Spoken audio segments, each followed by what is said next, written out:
Thursday, August 1 edition of PFT PM. And first of all, welcome in. Second of all, we have an August surprise.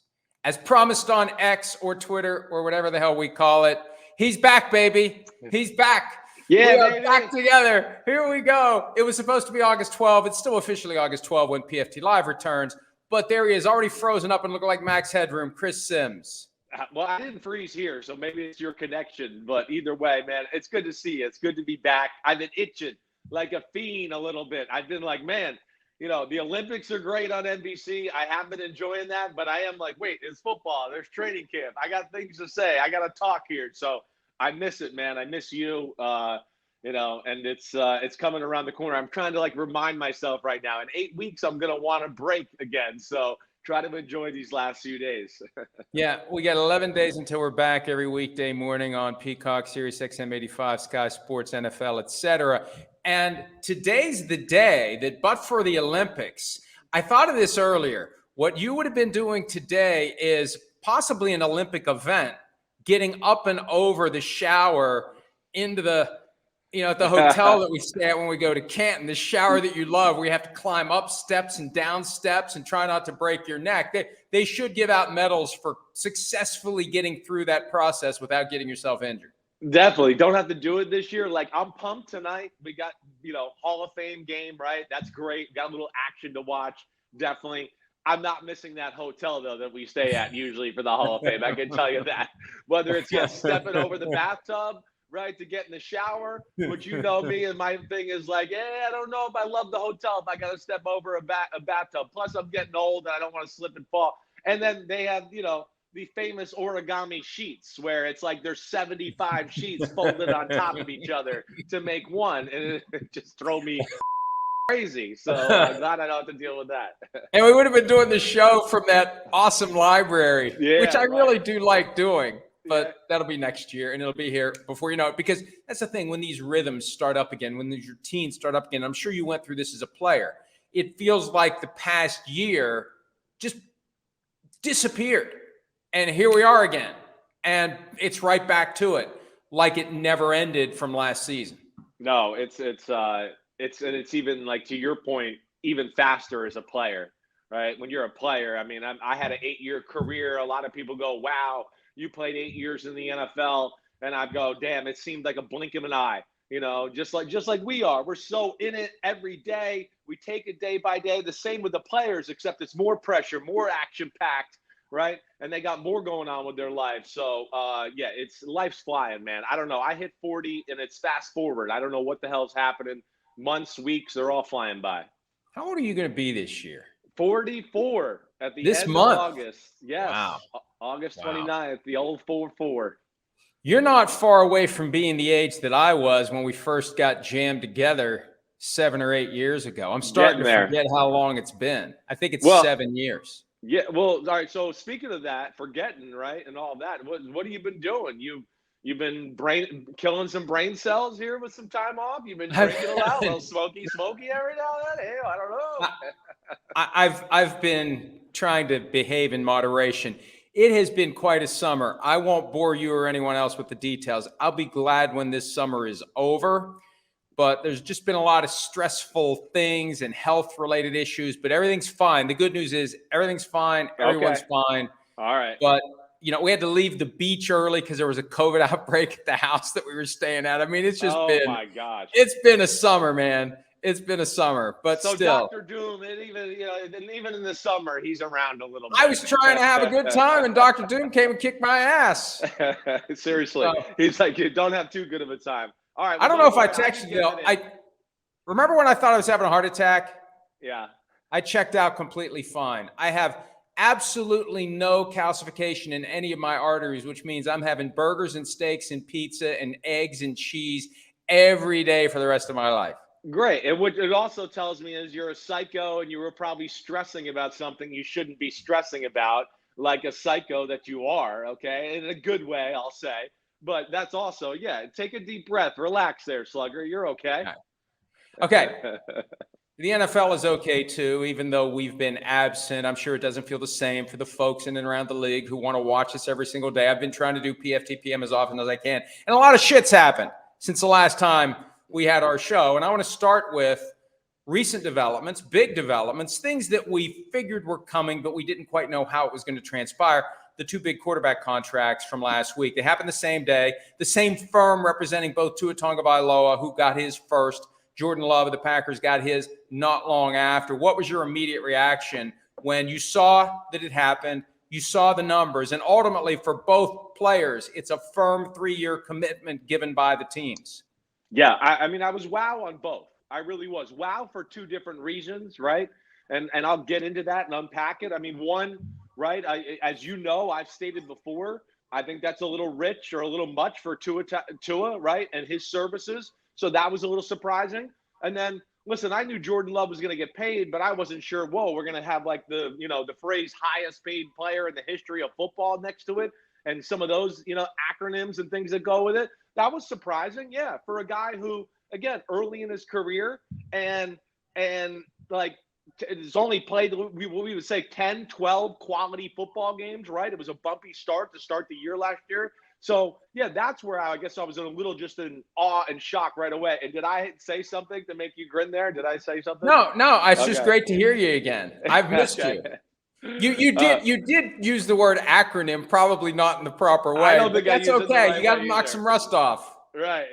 That's just par for the course. You're right. I don't know what the phrase I was looking for there, but yeah, I was surprised by both. And I don't know, Mike, I'll start with Tua first, right?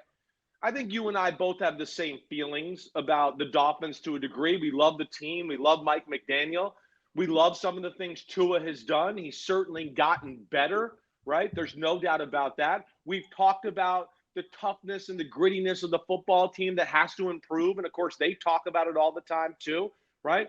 But, my problem with the Tua contract is, one, it feels, self-gratuitous, right? For Chris Greer and company. Like, hey, we drafted this guy. Oh, look, we're going to double down. Look at it. We did a good job. Now he's one of the highest paid quarterbacks in football. Oh, yeah, we got one of the best ones. And my thing, and what I've said to a few people is, who the hell out there is going to pay Tua $53 million? Who? You know it. I know it. Nobody.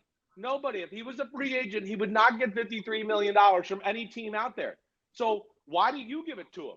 And then here my biggest thing, Mike, and I think my biggest shock here and of everything, when I really started to think about it, I went, wait, the highest paid guy on your football team cannot be the biggest problem or a top 3 biggest problem in a big football game late in December and January. That doesn't match up. Wait, he's the highest paid guy in the team. Wait, but we got to play Buffalo and Kansas City late in the year, and we got to kind of organize the game plan around him so we can hide him and make him look a little bit better. That's not the highest paid guy on your football team. You should never have to do those things for your highest paid player on your football team. So I think that's where the rubber meets the road for me, and I am surprised by it. You make a great point, and we've made this point in the past. How much would a Tua Tagovailoa have gotten on the open market? How much would a Jordan Love, for that matter, have gotten on the open market? We don't know, and we won't know. And look, we saw Kirk Cousins hit the open market, and he got a $45 million per year deal with $100 million essentially fully guaranteed at signing. But 53-1 for Tua, if he had been a free agent next year, I don't know about that. Jordan Love, 55, if he had been a free agent next year, I don't know. And a lot of it would have depended upon what they did this year. We don't know how a contract year would have gone for those guys, right? And what it would have meant come next year. But the Dolphins decided at the end of the day, and like you said, self-fulfilling prophecy, Chris Greer, who drafted Tua Tagovailoa, propping him up. This is what the market is. Tua said it himself back in June. The market is the market. And I said, his people are pushing for a market level deal, something that starts with a 5. New money, it starts with a 5. Total value, it's still $47 million a year. That's still a hell of a lot of money as quarterbacks go. And again, the Dolphins made a 3-year commitment. Chris, one of the things I'm looking for in these contracts now, where's the escape hatch for the team?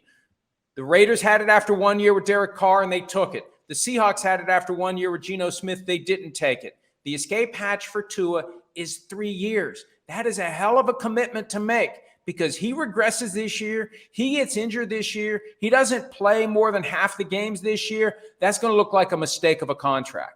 Yeah, agreed. I mean, we talked about this a lot, right? This is one of those things where I'd go, I would have wanted to see, you know, another bulk of work. Can he stay healthy? You know, where does it go from there? What's the level in which he can play? And that's where I'd like, again, when you brought up, hey, we don't know how this year would end up and all that. Tua was what, the highest rated quarterback in football last year, top two. We know what Tua is. He's not going to change. It's not going to be like, oh my gosh, he runs 4.5 now. Oh my gosh, look at this. Oh my gosh, his arm is like Josh Allen now. Man, I've changed my thought on him. We've seen enough to know what it is. He plays small in the pocket. He doesn't escape the pocket and make very many plays off schedule. He doesn't play well in the pocket when the pocket collapses and he's got to make throws to people around him. And as we know, he can't make a lot of power throws, and that's needed in the NFL game, and especially against the good defenses in bad elements. I mean, again, the biggest problem with the wild card, AFC wild card game this year, we all went in the game. The biggest thing we all talked about: how's Tua going to throw in the cold weather? What's Tua going to be like? And now he's the highest paid guy on the football team. So that's a little crazy to me, as you can hear in my voice. There's an incentive package in the deal that isn't a ton of money, but he doesn't get a penny unless he wins a playoff game, something neither he nor the team have done. The team hasn't done it in 24 years. He's 0 for 2. He didn't even play in the wild card game 2 years ago because he had his, fourth concussion of the season and was shut down for the year. So, we saw him bulk up last year and learn how to protect himself. This year, he's lost a lot of weight. Will he be able to protect himself? He's got that financial security now. He might play with a little reckless abandon that gets him in trouble. I think that look, they did what they had to do. They felt like they had to do it. Good for Tua to get paid. Somebody's got to get that money. I just wonder how this is going to play out, especially when the best guy on the team, Chris, is trying to get himself a new contract in Tyreek Hill. He hasn't been able to get it yet.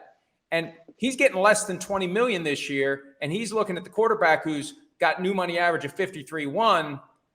I imagine at some level Tyreek Hill's a little frustrated with what's going on. No doubt about it. I got to think he is. I'm not in the screen. I hope you can hear me. Somebody turned my lights off back at NBC, so I had to get up and adjust there. I hear you. Dude? All right, good. Yeah, they turned my lights off as they were trying to adjust something there. But either way, how could Tyreek not be frustrated to a degree, right? That's a broader conversation. I know we're going to talk about some receivers here in a few minutes, and maybe we'll hit on it again there. But it goes back to the conversations we've always had. I mean, who's the key to that offense? Who's the guy we didn't have a worry about in the AFC wildcard game or in any game they play? Oh, yeah, that's right. The best player on their team, Tyreek Hill. And, yeah, of course he's got to be frustrated. He's going, wait. Again, it goes back to our old Matt Ryan, Julio Jones conversation. Like, all right, wait, he's 2 times better than me? He throws me the ball 2 yards behind the line of scrimmage. I run for 80, and he's getting all the money? So, yeah, he's not going to be happy with that, let alone with some of these other wide receiver contracts that are out there right now. I think Tyreek's really caught in a jam here, and he Tough knows spot. He can't do what he did in Kansas City and get traded again. He said he told his agent, Drew Rosenhaus, don't get me traded again. Dude, you got yourself traded because behind the scenes you were wearing them out, and they threw their hands up in the air and said, let's just try this without him. And they've won every Super Bowl that's been played since they traded him. He didn't want that outcome. But I wonder if there's a disconnect between how he's acting publicly and how he's acting privately, because he's got to be irritated. And I don't know what the Dolphins are going to do. I think at most they'll move some of the fake money from 2026 into 2024. I don't think they're going to give him an extension. I don't think he's going to be able to say he's making $35 million a year in new money to match Justin Jefferson. This is something that has been obscured by the Tua contract, but I don't think it goes away. And it just makes you wonder, just like all that stuff was happening behind the scenes as last year in Kansas City, what's he saying in the locker room? What's he saying privately to Mike McDaniel? How much extra work are they putting in to keep him from erupting and demanding that he be compensated accordingly, because it is skewed right now with Tua and Tyreek. We hadn't talked about Jordan Love much. Yeah. With him, different dynamics. Like you said, he hasn't played much. How do you get to the level where you're comfortable to give that kind of money to a guy that hasn't played much?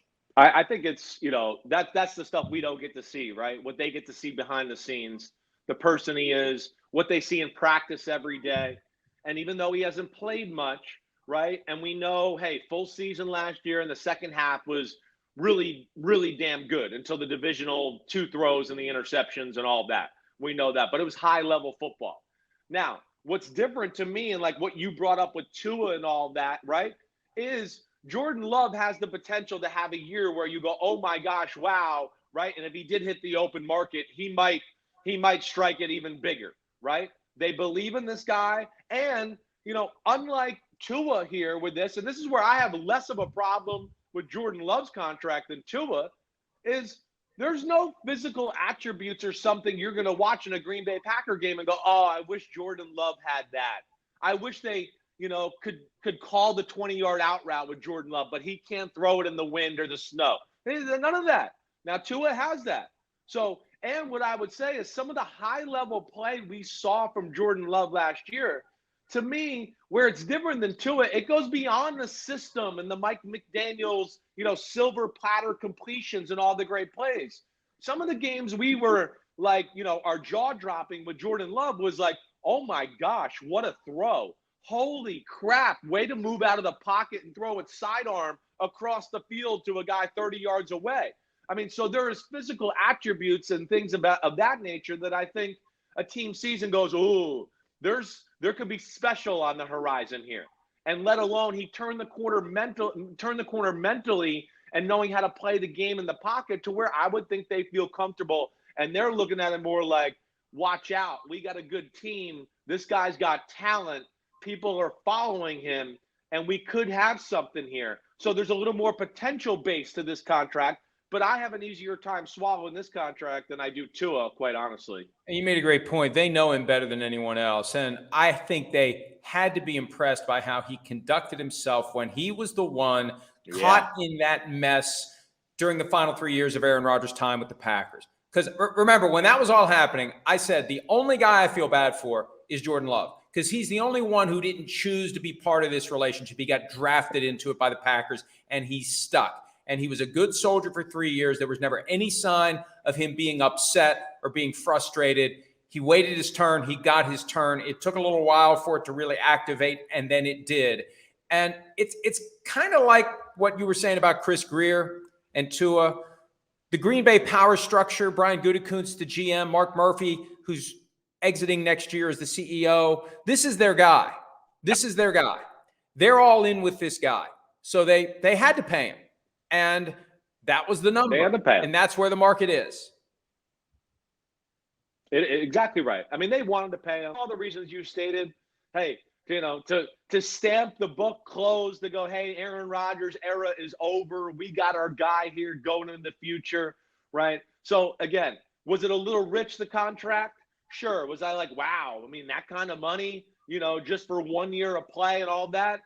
Sure. Did that make me say, wow? And was I a little shocked? Definitely. But I think when you unpack it and you think about the player, the talents the player can bring to the table, right? The size he has, he's a good athlete. He can make special throws in the pocket that not a lot of people in the NFL can do. And then I think you couple that with, wait, we got a team here that, I mean, as we saw, every bit as talented as the 49ers last year. Every bit. They were right in the same class as them, if not better, maybe, right? Without Jordan Love's mistakes, catching some of the Brock Purdy interceptions. The game was there to be had. So I think that also plays into this, where Green Bay goes, wait, we better pay him now because we could be in the NFC Championship game, or we could be in the Super Bowl, and this could be a top 3 rated quarterback in football. And now he's asking for $65 million a year. So they got out in front of it. And I understand it with this one from what I studied last year. One key aspect that will get overlooked by the media at large, the extent of the new contracts. 4-year added on to the 1 year left for both guys. And don't think that Athletes First, who represents both players, didn't play the two teams against each other to keep it to 4, because teams want to do 5. They would have had him for 6 years. Both of these guys, Chris, are going to be eligible for new contracts before they turn 31, which is young as quarterbacks go. So they're going to be back here again if they play well. If they play well. It could all fall apart for one or both of them. But if they play well, they're going to be back at the table sooner than later. Yeah, I mean, it's amazing. And like you said, 31, it's a great deal by Athletes First. Great job. They do a good job of supporting their players, right? But yeah, 31 as a quarterback, you're in the prime of your career. I mean, you would argue that really at 31, that's when a quarterback is really at his best right now in the modern day era here of brain and physicality meeting at that pinnacle spot to go, wait, I've seen a lot, I've played a lot, and physically I'm not quite declining yet, even though I might not have a whole lot of years here. And that's where, yeah, they're going to be able to strike it rich one more time if things go the right way. 4 years was the magic number 3 years ago for Dak Prescott. After he had been tagged the second time, the Cowboys finally relented and gave him a deal that when I saw it the first time and I saw the numbers, I said, hey, this is better than Patrick Mahomes' deal because he's going to be back at the table in 3 years. He's been at the table for all of the offseason, in addition to CeeDee Lamb and to a lesser extent Micah Parsons. And Chris, this goes all the way back to the Senior Bowl week when Jerry Jones notoriously used the all-in phrase. Well, they couldn't do anything by way of adding new players because they had to figure out the Dak, CeeDee, and Micah contract situation. 6 months later, they still haven't figured it out. And I don't know what the issue is. The Cowboys keep dragging their feet. They know what it's going to take to sign Dak. They surely know what it's going to take to sign CeeDee Lamb. I just think they just are waiting for some unexpected development that is somehow going to let them win two situations that they're destined to lose. Yeah, I don't see how they win. I don't see it, especially with the Dak Prescott conversation. I mean, going back to Jordan Love or Tua or Trevor Lawrence, I mean, Dak Prescott, you could say all you want, and I know people are hard on him. He's definitely a top 10 quarterback in football, right? Definitely. And he has been a lot of years in a row. And he's been quarterbacking a team that's been one of the top teams in the NFC, throughout his career, really, other than a year here and a year there. I mean, so he's done a lot of good things. Nobody is breaking down the door or having a march or a riot in the street going, Mike McCarthy deserves more credit. This is really him. I mean, he overcomes a lot. He really does. So he's going to look at it. And like you said, what is there to discuss? He deserves more than Trevor Lawrence or some of these guys that have gotten paid, right? We always talk about why does the next guy have to always get more? Well, this is one where the next guy should get more. He's danced around from the 6 to 10 spot in the, top 10 quarterbacks for quite some time. He's a great leader. He's the man you want to lead your team in all facets of how he handles himself. So that one, I don't understand. And like you're kind of saying, I think it's inevitable. It's just what is taking so long? Never gets cheaper. Price keeps going up. That applies to any team. But the Cowboys, as I've said many times, when it comes to figuring out who to pay and who not to pay, they pay the wrong guys like Michael Gallup and Tony Pollard when they tagged him at over $10 million last year coming off of the broken ankle. And then they don't get the guys paid that they need to get paid. And it's only going to get worse as time passes. Dak's number isn't going down. He's got the best chance of any of the quarterbacks to be the first one to get to $60 million per year. There's 3 right now stuck at 55, Trevor Lawrence, Joe Burrow, and Jordan Love. And I think they want, and I've seen nothing at any point this offseason to contradict it. They want to get through this season. They want to let him get an idea of what else is out there. And they think if someone else is going to pay him more, it's not going to be so much more that he takes off the silver helmet with the blue star on it and everything that goes along with being the Cowboys quarterback. They always try to use that as a negotiating ploy. I think they recognize they've just got to let Dak come to that conclusion on his own. That he can go to some other team that isn't the Cowboys and make more money, but not so much more that it justifies giving up his spot as the Cowboys starting quarterback. Yeah, I hear that logic. I do. That's a dangerous game to play, right? As we know, it gets personal, right? Dak Prescott, he might get to a point at the end of this year, be great. The defense, we'll see how good they are, right? They've lost a lot of players. He could be good. He might be you know what? I'm sick of being the scapegoat here in Dallas all the time. Everybody always getting on me. Even the owner's thrown me under the bus a few times about my play and all that. All I've done is maybe I will go somewhere. Ooh, this coach went to this team and they need a quarterback and he's a quarterback-friendly OC.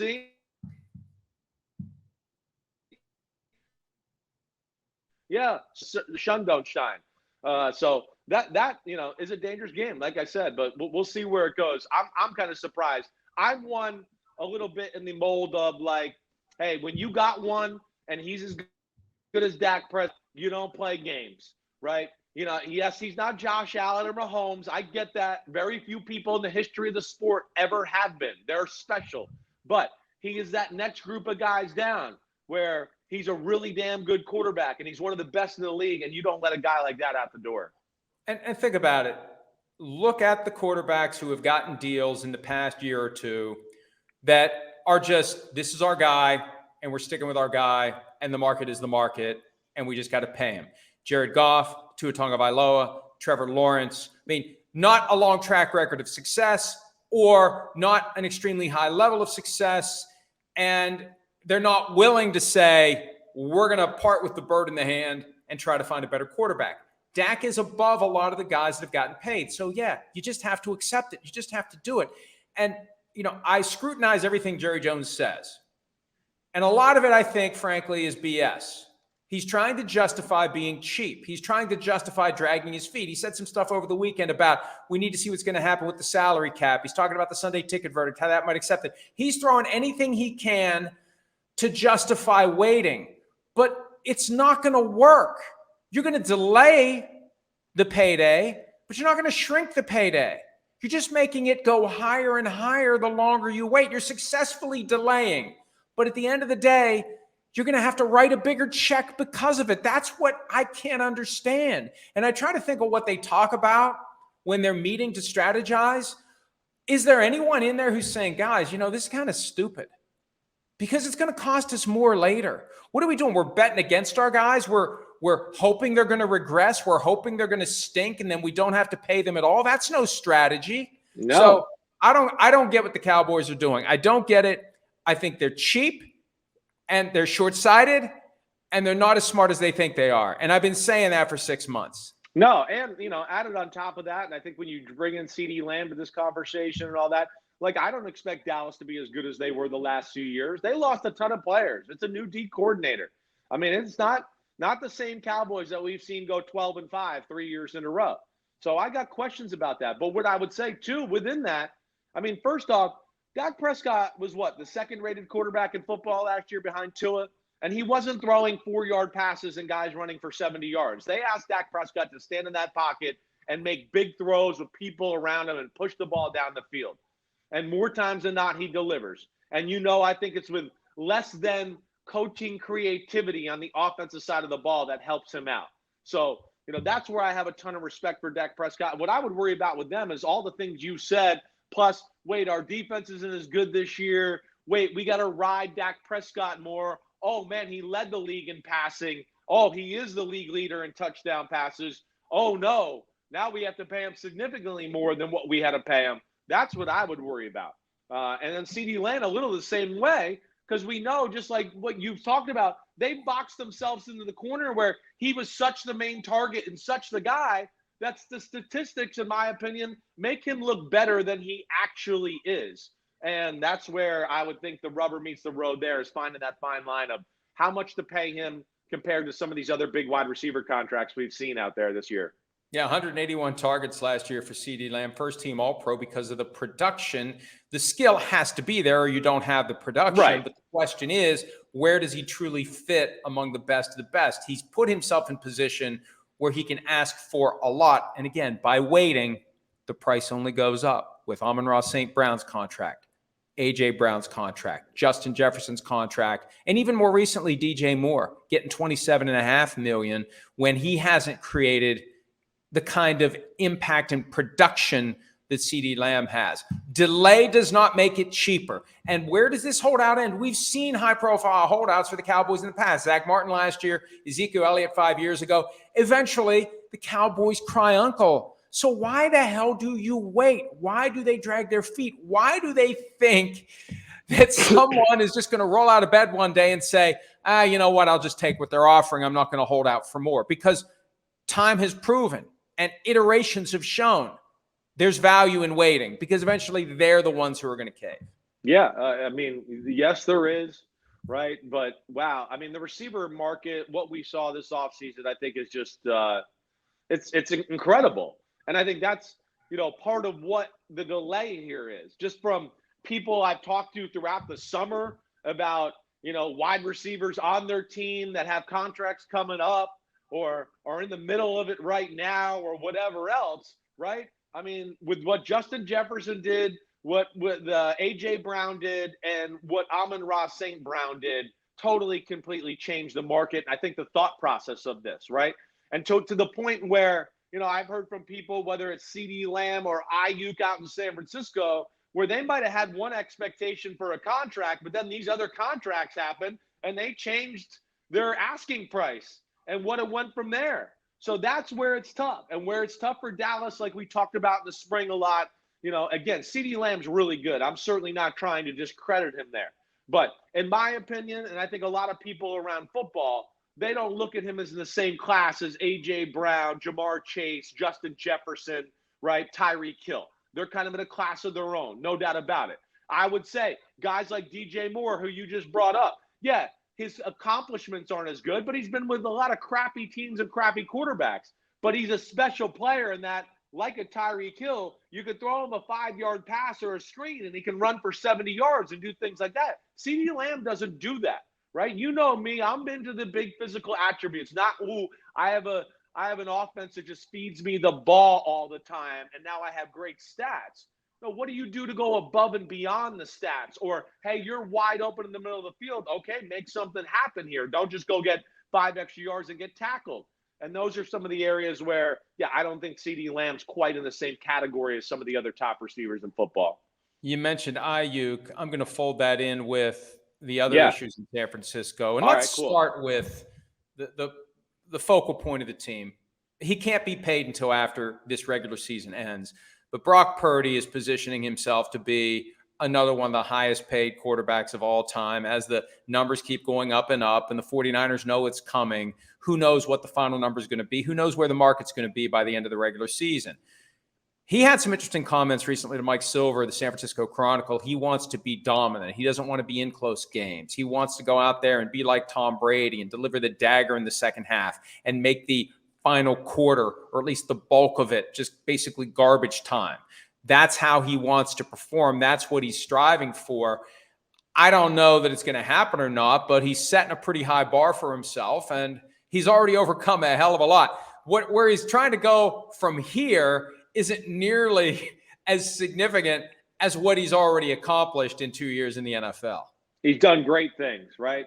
I mean, he's the perfect match for the Shanahan system and what they do, right? But just like Tua a little bit, there's the question of like, how much is actually the player and how much is the awesome, genius offensive play designer in McDaniel or Shanahan?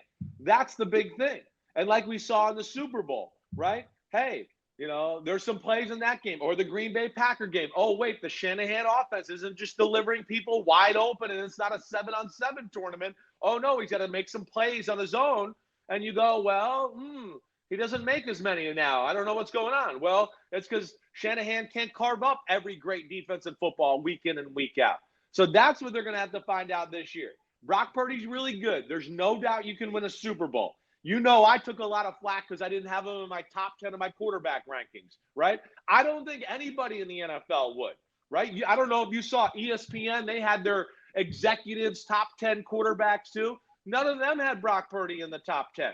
So that's going to be the thing that we look for going forward here with Brock Purdy is, can he take the burden, right? Put some people on his back, on his shoulders from time to time, maybe when Shanahan's not, cracking the code, like you always say, on a week-to-week basis. And can he carry the team that way? And that's where I have still big questions about it, right? I love his attitude. I love that he wants to dominate and do that. I think he realizes if they want to win the Super Bowl and get where he wants to get to, you can't like Mahomes. Hey, he loves Andy Reid. Andy Reid's awesome, but he makes like 7 or 8 plays in every Super Bowl where you go, that's not coaching. That's just awesome Mahomes. And can Brock Purdy do that? I don't know. So he's got to prove that to us this year. Making the big throw in the big spot. That's the way you separate yourself from the rest of the quarterbacks and justify the faith, the contract, and that stature where it's just a given you're a top 5 guy. One of the items of news that came out recently, Purdy threw a bunch of interceptions in practice. And look, we've been down this road before. It goes all the way back to Marcus Mariota when everyone was breathlessly pointing out he hadn't thrown any interceptions. And at the same time, Aaron Rodgers said, I like throwing interceptions in training camp because I got to figure out who I can trust. I got to figure out where the windows really are. This is the time to do it. So this is the time to make mistakes. And that's basically what Purdy said. Do you agree with that? And should we all just simmer down when we see tweets and clips of quarterbacks throwing interceptions in training camp practices? I mean, listen, I would agree with it to a degree, right? You definitely want to, hey, get a feel for, if I'm aggressive, can I get away with this? Or wait, if this guy's closely covered, can I put it in a spot and trust that he'll go and get it and dominate the defender in like a 50-50 situation? Yeah, that's what training camp is for, right? But when I hear 7 interceptions in 2 days, I don't give a shit what you're trying or who you're doing. That's a whole lot of damn interceptions. I don't know any quarterback I've ever seen as a starting quarterback in football to throw 7 interceptions 2 days in a row in training camp. Like, never, Mike. I'm dead serious. Never. That is a really rare thing to staple next to a starting quarterback, right? I mean, I know I'm not worth a damn. I know that. You know, I played in 1 playoff game as a player. I don't think I ever went through a training camp throwing 7 interceptions, a whole training camp. And John Gruden would tell you, I was the dummy who was like, I'll fire it in there. I'll be aggressive. I got the strongest arm on the team. Watch this. So that is a little alarming. And I think it's a little bit to the point of what we make at times. He has physical limitations that where I could show you certain plays and certain throws to where I'd go, wait, if some of the other quarterbacks in football had this situation, oh, wait, I'm about to throw here, but he's kind of covered. Oh, this guy's open deep, boom. And like Joe Burrow and all those guys make those plays all the time, Stafford, whatever. Those are like little things sometimes that Purdy can't do. He's a little bit more of like, hey, this is how it's drawn up. I'm going to do it just the way it's done. And I'll do exactly what you say, Coach Shanahan, and go from there.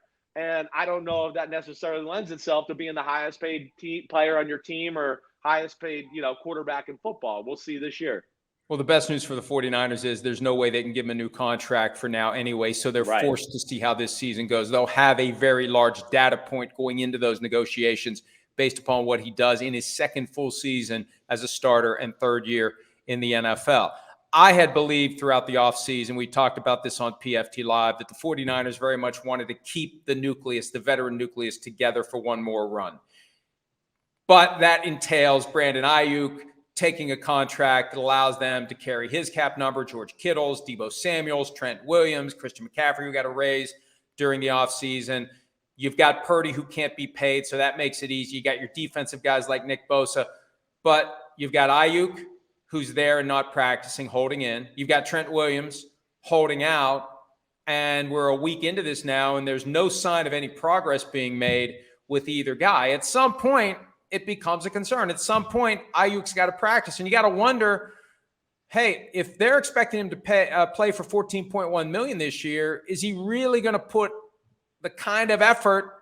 If you're injured at all, I've got no security beyond this year. I'm not playing with this injury. I'm not playing through this injury. I'm not going to give you 100% plus this year because you haven't taken care of me. So they got to figure this out. Fred Warner recently said it's a good problem to have. It's not a good problem to have. You got to have these guys in the fold practicing and getting ready to go.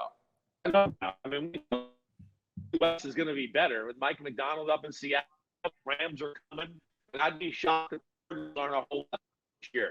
We saw a lot of potential here. So let alone Super Bowl hangover and all that. That's a real thing when you lose the Super Bowl. So of course you want those guys out there. Like, right, with the Trent Williams situation, maybe it's a little bit more. Find some money to splash on the pot for the guy, maybe just for the year. You can maybe kick it to the end of the year, like Teddy KGB, like you always say. Splash a little on there, close the gap, make them feel better about the year. Ayuk, I don't see what's going to go on there. I don't see any there's some way he'll get a new contract. He's going to play hardball, sure, but I don't see the 49ers bending much. I don't think Ayuk has a ton to stand on. It's one special year of play, and I wouldn't say – I don't know if it was even that special last year. It was damn good. But, again, you know me, how much is Shanahan and what they devise, and, it's a great running game and all of that. I can't think of highlights where I just go, oh, Ayuk caught a 5-yard pass or a slant route and made it all happen all himself. That's not who he is. He's dependent on the team and the system to a degree. And then I think when you kick on top of, that they drafted Shanahan's guy, Ricky Pearsall, at the end of the first round, right? What do you think they're going to do with him this year? They're going to groom him to take over. And Ayuk at some point is going to have to play like we talked about. Like, he'll get paid next year no matter what. But if he wants to get the high-level dollars, then he's going to need to be out there if he wants to be paid like a A.J. Brown or something like that. At the end of the day, that might be the difference of like, oh, you get $33 million a year? Oh, wait, you kind of poo-pooed through the year and were upset and didn't get the contract and had a tweak on your hamstring and didn't play for 3 weeks. Then you might be getting $26 million a year, 27. I don't know. But I do think it'll affect him, and I think at some point he's going to have to play and play well at that. One of the realities, he didn't have a lot of targets last year. He was second in the league in yards per target. Khalil Shakur had more yards per target, but he didn't have nearly the same number of targets. Over 100, just over 100 for Brandon Ayuk, 1,300 plus receiving yards, second team All-Pro. And I think part of it is they don't use him as much as maybe they could. Right. And so if we don't plan on using him like Tyreek Hill or Justin Jefferson, why are we paying him like that? I feel like that's where the mental obstacle is coming from for the 49ers. Agreed. They're not in the spot the Cowboys are. The 49ers are like, wait, we still got Debo. Wait, we still got George Kittle. Wait, we sure got Christian McCaffrey, right? So they're going, wait, we're not like, oh, no, we don't have our guy out here, right? Of course they want him out there. We know he's very good, right? But at the same time, I don't think he's in that class of, the guys we mentioned before, the Tyreek Hills, the A.J. Browns, and that group right there. And that's where I think we're having a hard time here throughout the NFL classifying where those guys should be paid. And I think in a lot of ways, yeah, these guys are looking at going, look at my stats, but there's more to it than stats is I think what we're both saying here. One of the points I made not that long ago, I'd be curious for your thoughts on this as it relates to Ayuk. I'm a firm believer that you got to get the 49ers' attention by being a squeaky wheel, and he just didn't squeak enough. He asked to be traded a week before camp, and that went nowhere. And then he showed up. He didn't hold out. He showed up, and he's holding in. But one of the things I tripped over a couple of weeks ago, Chris, back before the draft, remember we heard that, they're talking to somebody. There's some possibility of a trade here. What's going on? My understanding is, as they were trying to negotiate this deal, and all he was looking for at the time was 28. The 49ers were like, well, see if you can get somebody to pay you 28. They found 5 teams that pay him 28. The 49ers just wouldn't do the trade. And you said earlier, those numbers have gone up. 28's gone up. Whatever it was then, the market's changed now, and I think that's another impediment to getting a deal done. Agreed. I think there's, like I said earlier, with the CeeDee Lamb and the Ayuk thing, I think there was like, wait, we want this.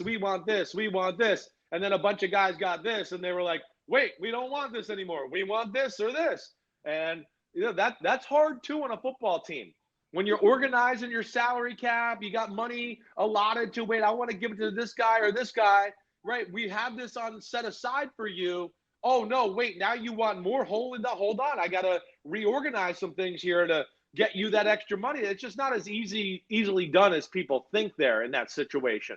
And I think that's where they're in a tough spot, and I just don't see where Ayuk has a whole lot of ground to stand on here to get what he wants ultimately.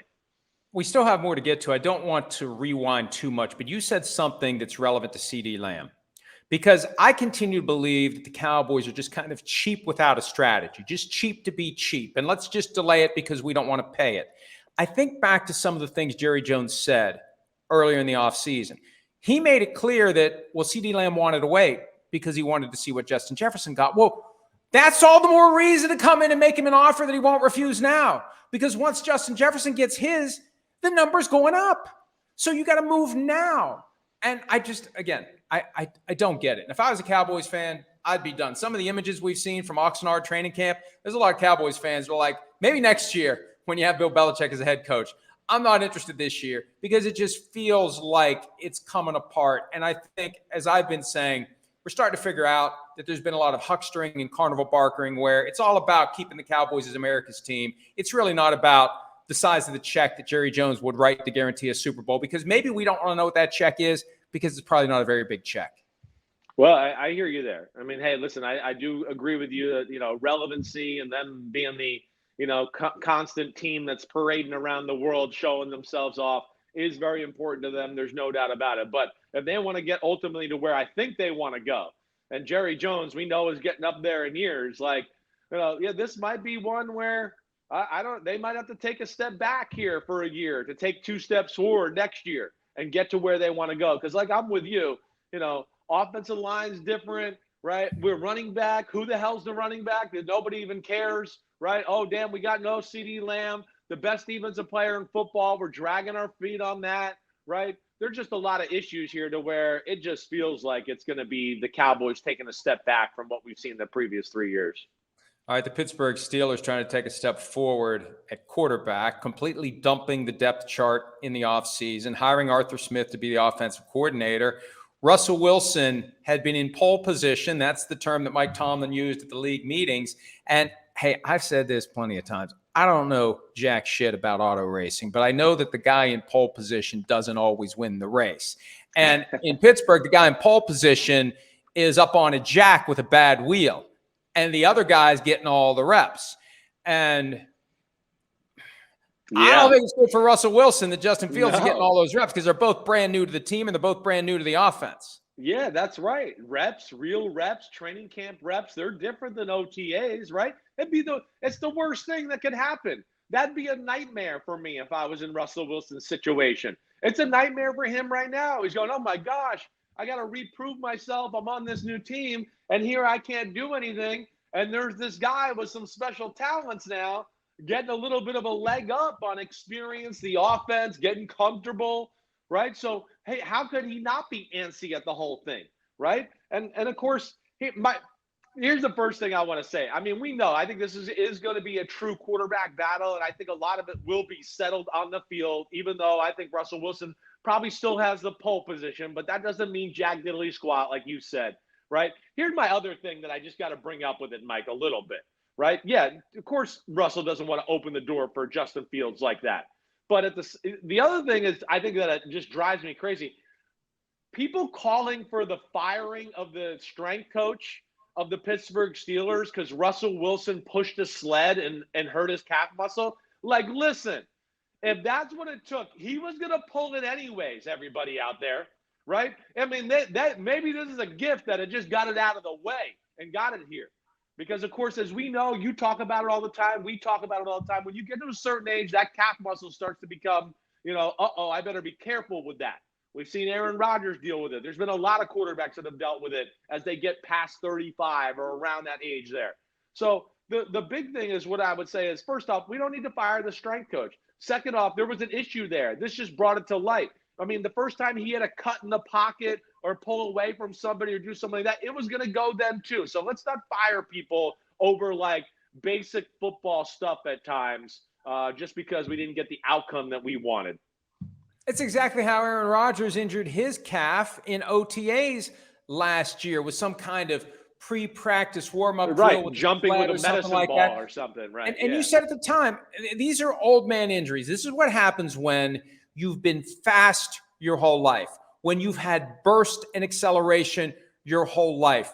Your muscles can still do it, but the things that hold them together and that connect the muscles to bones and other muscles, eventually they're going to say, oh, no, no more of that. You're getting too old for this shit.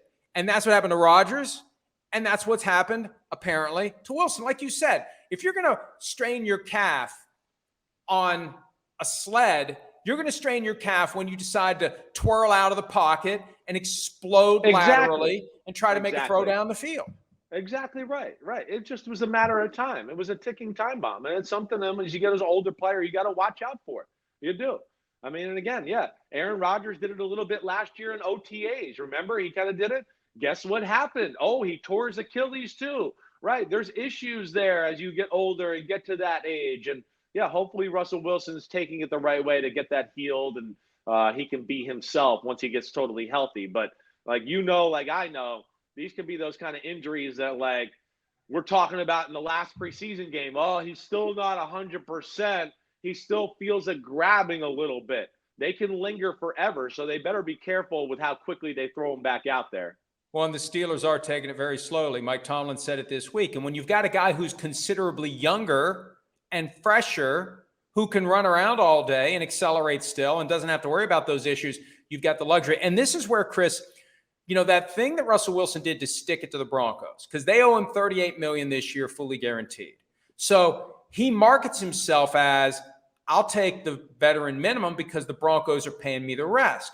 Well, at the end of the day, all the Steelers care about is they have a quarterback on the depth chart who is at the veteran minimum. That's right. So even if Fields wins the job, do you think they're going to say, well, we'll just trade you, Russell Wilson, to somewhere else where you can play? Hell no. You're our number 2 quarterback at $1.2 million. It's a bargain for us. And he's not going to ask for it because he's in this mode where he's got to kind of rebuild his image. He doesn't want to be a problem. He's just going to have to take it. And then the season ends. Who's going to sign him to be a starting quarterback next year? I mean, his career is hanging on this. His Hall of Fame candidacy could be hanging on this. There's kind of the Kurt Warner track here where it was great and then it wasn't, and Warner was able to dig it back out. If Russell Wilson never plays at a high level again, and we don't know what's going to happen, but this is just the pressure now.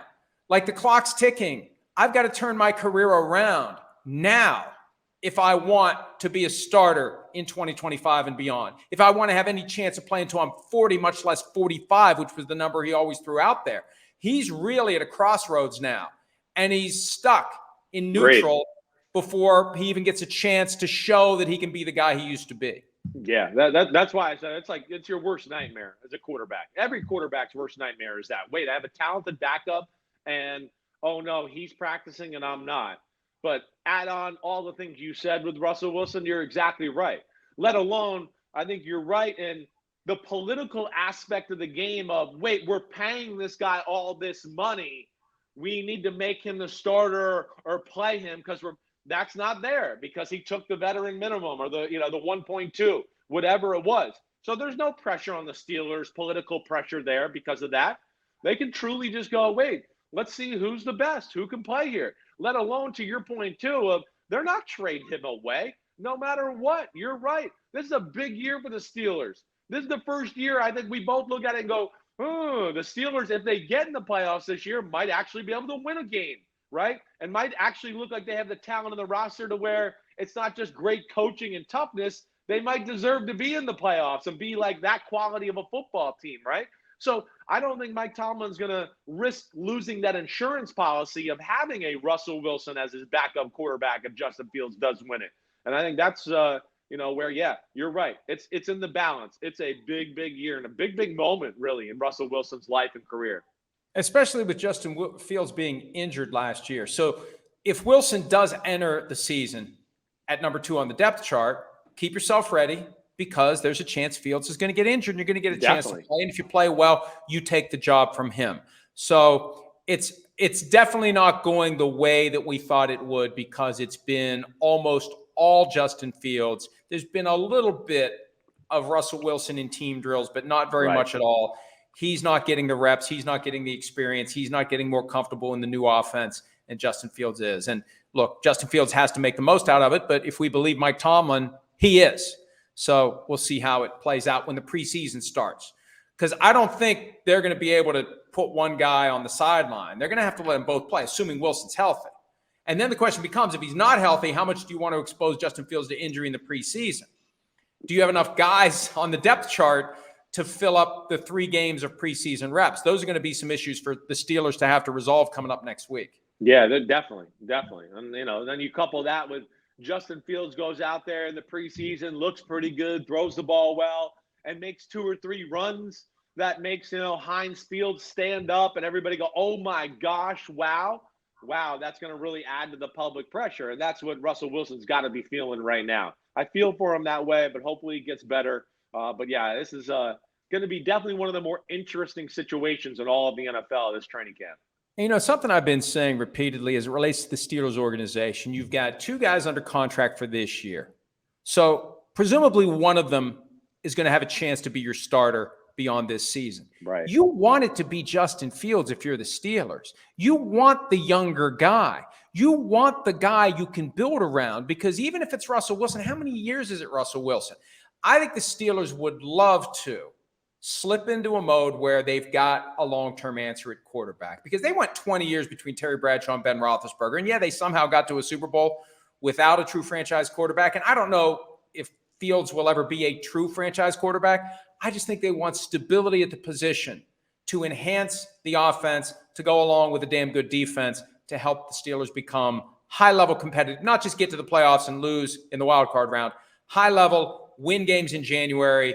They haven't won a playoff game since that last playoff game in Kansas City, before they realized we need to go get a quarterback who's going to take us to a higher level. So we'll see if Fields can take the Steelers to that higher level. And I just think that, Chris, you know how I feel about the Steelers.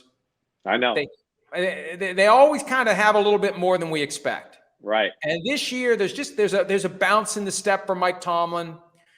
You know, if they can get decent quarterback play, they can be a force in the AFC.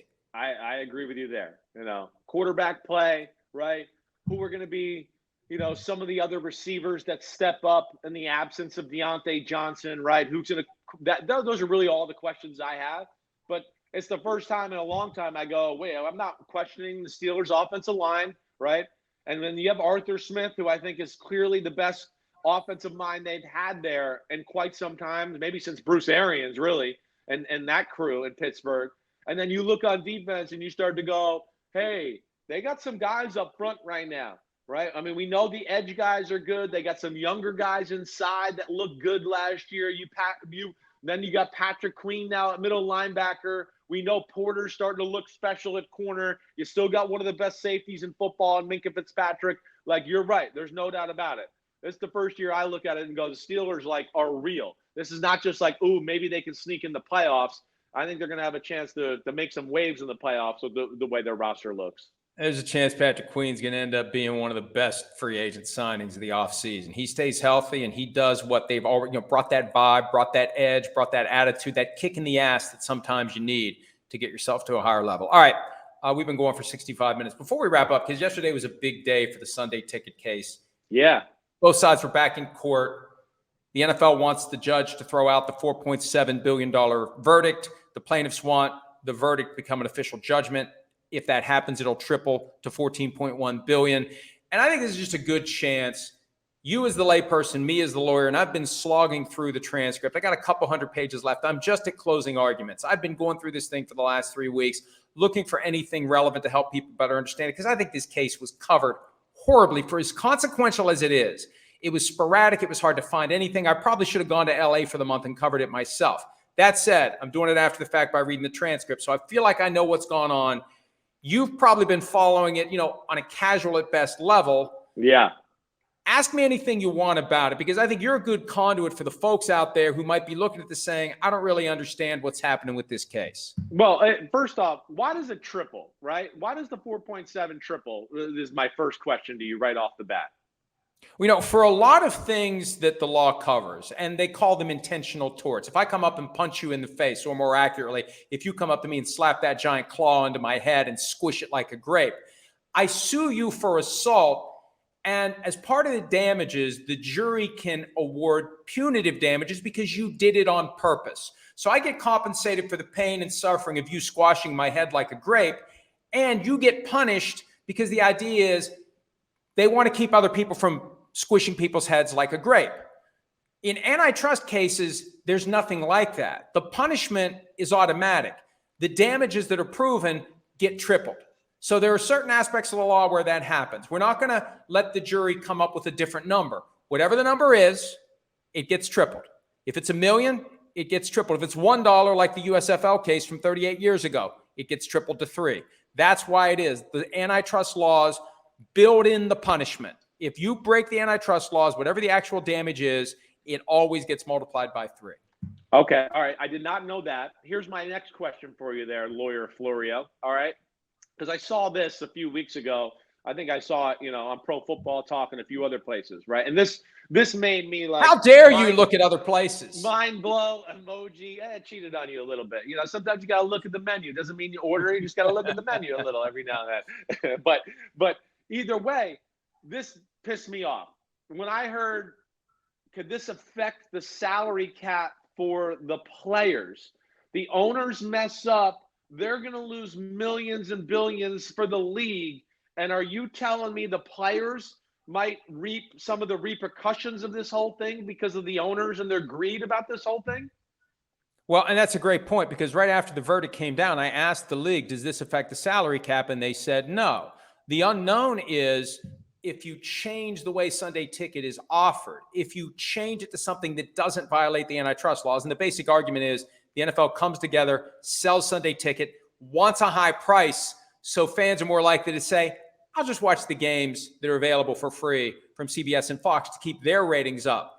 If that's an antitrust violation and that goes away, there goes the $2 billion per year from YouTube, or there goes some of the money that CBS and Fox pays, because this system isn't sustainable if more people have easy access to out-of-market games. That would affect revenue in theory. In theory, assuming they don't come up with some other way to make just as much money, if not more.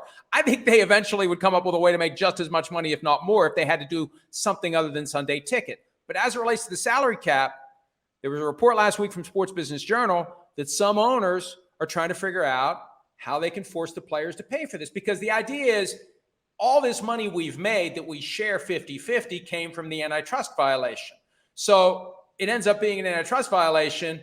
Why don't the players have to pay for some of it too? And the easy response is the players didn't make the mess. The players aren't responsible for creating the revenue. The players didn't say, hey, go ahead and violate the antitrust laws. We're fine with this. The NFL says to the players, okay, we're going to share this. Now you go do your thing, and we'll go out and we'll handle the business deals. Yeah, that just makes no sense. I will be truly pissed, and I'll be on the show constantly banging the table if it ends up affecting the players and the salary cap. That to me just does not seem right. All right, so after all that, where's your gut at right now? What are we talking, pasta and meatballs? Where do you think this is going to go? I know you have more reading to do, and you're not done. But, give me top thing that pisses you off about the whole subject, because you are Dr. Doom, and I know something's got to piss you off. But then also tell me where you kind of think this is going to go in your crystal ball. Well, the thing that pisses me off the most about the whole subject is irrelevant to the outcome in court, because no matter what happens in court, the NFL could win, and I'll talk about that in a second. Fundamentally, what the NFL did dating back to 1994 is they preyed upon their most loyal and avid fans, because through Sunday Ticket and jacking the price up and not making a single team option available. Hey, I know when I first saw the display in the furniture store in 1994, right after my wife and I got married and we were shopping for furniture, I saw this DirecTV Sunday Ticket display, and I said, holy shit, I got to get me some DirecTV, and I got to get Sunday Ticket. And as I learned more about it, it's like I got to buy the whole package for every team every week. Well, I don't care. I want to watch Vikings games because I maybe see them 3 or 4 times a year. So they jacked the price up because they knew there were some of us who would pay anything to be able to watch all the games of the team that we get to see 2 or 3 times a year. And that doesn't change if the NFL wins. They have taken advantage of those of us who love the sport so much that we'll open our wallets and say, take our money. We just want the games. When in reality, they could have been a lot cheaper all these years, a lot cheaper. And there's an argument to be made that it should be like college football on Saturdays, Chris, where you change a channel, there's another game. Change a channel, there's another game. All the games are on at the same time, like they are on Saturdays with college football. So that's what I think is the thing that pisses me off the most. As it relates to the case, I think it's going to be very hard for the NFL to get the antitrust violation thrown out. They're going to have to take that to a higher appeals court and say, we're not the direct seller, or the antitrust exemption under the Sports Broadcasting Act applies to this too, even though it probably doesn't. They're going to need some legal silver bullet, because if the antitrust laws apply to them, they violated them. Their best argument, though, is the jury came up with its own number for the damages. That was the thrust of the argument yesterday, apparently, based upon the AP report. And look, some of the AP reporting hasn't really been even-handed and it seemed a little skewed toward the NFL or incomplete. Definitely. Yesterday, the AP's reporting was the judge said that the jury didn't follow his instructions. Well, you know what? If that's the case, the judge should have ruled from the bench that there's going to be a new trial on damages then if the jury didn't follow his instructions. So I want to know what else was said. The last time there was an AP report about the judge getting pissed off at the plaintiffs, when I read the transcript from that day, it's like, well, you know what? By the time it was done, the judge was unpissed off. The lawyers did a good job of walking him back from the ledge. So I don't know what all was said yesterday. I'm going to find out. But it looks like there may be a pretty viable argument that the way the jury went about coming up with $4.7 billion might not stand. And no matter what happens here, with $14.1 billion in play, Chris, this is going to get appealed to the next level, Ninth Circuit Court of Appeals. It's going to go to the Supreme Court. Supreme Court has to be willing to take it up. But this is going to hang around for like 3 or 4 years before we get a final outcome. Yeah, I wouldn't think it's going anywhere. I mean, this is not the kind of thing I dig into deep. Right? You know me, I'm all football all the time. I'm paying attention to it to a degree, but like one of those where I go, wait, this is a bigger deal than I know I'm even giving it credit for. And the NFL is going to pull out all the stops and all the power plays they possibly can here behind the scenes. And to your point, even with the media, I mean, that's certainly struck a chord with me over the last 5 or 6 weeks. It seems like they've reached out to their people to make sure there's not too much light shed on this subject, which is what they do. We know that's what they do. But, yeah, this is big stuff. I'm going to be interested to see where it goes. And let me tell you this. We know they're not bashful about complaining about the things I say and the things I write. I have gotten zero pushback on this one. And I've said some pretty aggressive things. But I think deep down, I think when they concocted this in 1994, they knew, you know what? It's probably an antitrust violation. But screw it, we're going to do it anyway.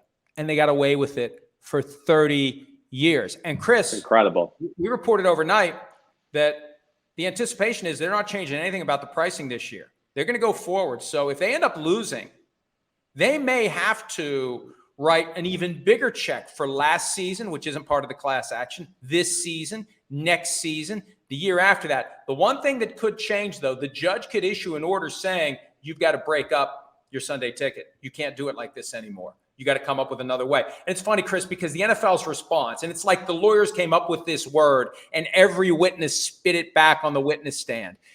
Any other configuration of out-of-market broadcasting of the games would create chaos.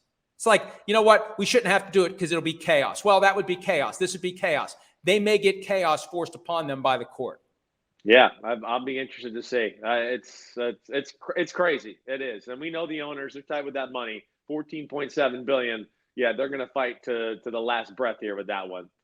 All right, that's a hell of a lot of money. That's a hell of a lot of money. Think about it. It's $440 million, Chris, per team. There are owners out there that are going to have to sell part of their team to come up with $440 million. Borrow beyond whatever limits the NFL currently has available. Somebody made a great suggestion the other day. Why not just have a couple of expansion teams and make the fee $700 million? Boom. No, wait, $7 billion. It's not $700 million. It used to be $700 million. Now it would be $7 billion. $7 billion, 2 teams. There's your $14 billion. Wow. Yeah. We don't need more teams. We're good. We're good. The league's great. We're great the way we are. 32 teams. It's the best sport in the world. It's the best league in the world. I don't want any more teams right now. I don't. 18 games, more teams, 19 games, 20 games. They just, I mean, look, they want more. They want more. They're going to flirt with, we're going to get into playoffs and we're going to have guys we've never heard at playing quarterback in a playoff game. And I'm going to go, well, I guess I'll watch because they're paying me to watch it. But this stinks with we don't have enough quarterbacks to go around or good players to go around. That's what they got to be careful of. Don't mess with it too much. It's a pretty damn awesome system they got. But then one of those backup quarterbacks is going to play just well enough, just long enough to get $55 million per year. That's how it'll work. Yeah, that's right. That's All right. I guess we're going to do this again a couple of times next week. We're kind of ramping back up. It's like training camp for us. We're getting ready to go. We'll have a nice sweat going on August 12 when PFT Live returns. Chris, awesome. It's great to see you again. It's great to talk to you. We keep in touch, but we don't get to talk like this. No, this is like a 75-minute phone call between two friends that people get to eavesdrop on if they give a shit. That's right. That's right. I know. I do. I miss you. You the man. We've been texting, but you're right. I mean, we haven't talked much or anything like that. And, this time of the year, at least I'm a little better right now. But once you get to like 8 or 8:30, I mean, it's drinky, smoky time. And the retox thing just starts happening right now. So I need to get to work just to take a break from my personal life. That's what I need. Yeah, I don't think there's a whole lot of detox that's been going on the past 6 weeks. Not a whole lot. Thanks, everybody out there, for tolerating us knuckleheads. We'll see you again. I'll be back tomorrow. Chris will be back at some point next week. Check us out around the clock at profootballtalk.com or the other places where Chris apparently has been going, cheating on me during the break. See you tomorrow. See ya. Hi, it's Mike Florio. Thanks for watching PFT on YouTube. Hit subscribe for the latest news and analysis from Pro Football Talk.